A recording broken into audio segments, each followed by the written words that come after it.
mukjizatnya Al-Quran. Namun sangat sedikit dari kaum muslimin yang mau mendalaminya. Punara kiboja pangisengan rengas ibikuni. Punara kiboja pangisengan rengas ilalang kuni. Punara kiboja kahaji kalino akhirnya rengas ilalang kuni. Kuni minni rahasiana rahasiaya. Andre merateanganna.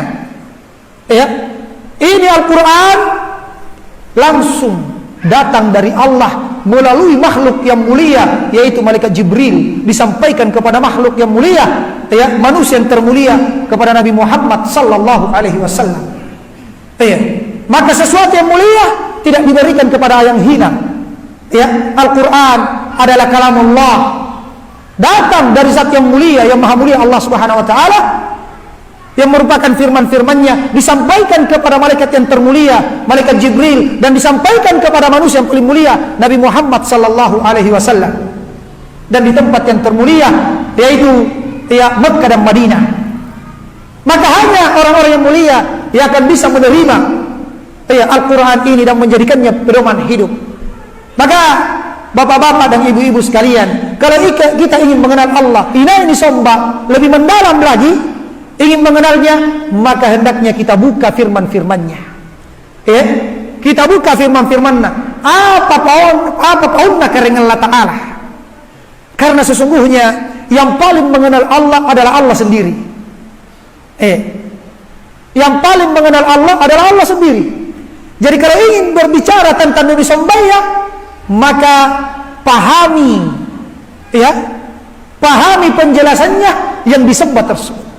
Di mana dia? Antara pemantangannya. Antara pemantangannya karena Allah Ta'ala. Reilalan rekurana lakbir wasakbu ayat. Subhanallah. Lakbir wasakbu ayat. Kalau kita ingin mengenal Allah, laku tak nang kiri paranta tahu. Kemudian dia pakai perasaan, menurut nakke injo nuni sombayar itu jadi batang kalengku. Misalnya, kemudian nakua karena Allah Ta'ala lawan rikurana tidak sama dengan yang disebutkan oleh orang tersebut. Karena orang tersebut dia katakan menurut saya, menurut dia. Sedangkan di dalam Al-Quran Allah memperkenalkan dirinya sendiri. Maka kita jadikan keterangannya Allah yang ada di dalam Al-Quran sebagai patokan. Dia yang didahulukan. Ini harus dipaham baik-baik jamaah sekalian. Apalagi kita seorang muslim, seorang muslim itu ada pedoman hidupnya, ada pedoman di dalam beragamanya, dalam beribadah. Anyom Amerika dengan Allah Ta'ala tuntunanna. Apa itu? Al-Quran, yaitu firman Allah Subhanahu wa taala yang diturunkan melalui malaikat Jibril kemudian kepada Nabi Muhammad sallallahu alaihi wasallam. Kemudian yang kedua, patokan kita adalah tuntunannya Nabi Muhammad sallallahu alaihi wasallam yang memperjelas isi Al-Quran. Itulah hadis dan sunnah Nabi sallallahu alaihi wasallam. Bapak-bapak dan ibu-ibu sekalian yang semoga dirahmati oleh Allah Subhanahu wa taala, di dalam Al-Quran ini semakin kita baca, semakin kita pahami, maka akan semakin jelas dan terang inai sebenarnya disembah. Allah Subhanahu wa taala menyebutkan di dalam surah Al-Baqarah ayat 21. Allah berfirman, ya ayuhan nasu ubudu rabbakumul ladzi khalaqakum walladzina min qablikum la'allakum tattaqun alladzi ja'ala lakumul arda firasya was samaa'a binaa wa anzala minas samaa'i ma'an fa akhraja bihi minas samarati rizqan lakum fala taj'alu lillahi andada wa antum ta'lamun.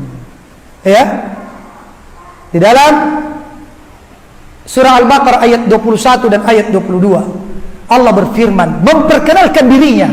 Ini karena Allah Ta'ala, ya ayuhan nas, wahai sekalian manusia, ubudu rabbakum, sombai, beribadah kalian kepada Rabb yang mengatur kalian, yang mengatur kalian, yang mengadakan kalian, yang mentarbiyah kalian, yang mengurus kalian. Alladzi khalaqakum, yang telah menciptakan kalian. Jadi kita ini nuni hajuki. Sebelumnya kita tidak ada. Berarti yang disembah adalah Allah, Rabb kita yang menciptakan alam semesta ini. Iya, di dalam ayat lain Allah berfirman, "Wa ma khalaqtul jinna wal insa illa liya'budun." Tidaklah aku menciptakan jin dan manusia kecuali untuk beribadah kepadaku. Andre ku haji, andre ku pak riai, ni ku ya jin. Ya. Jin.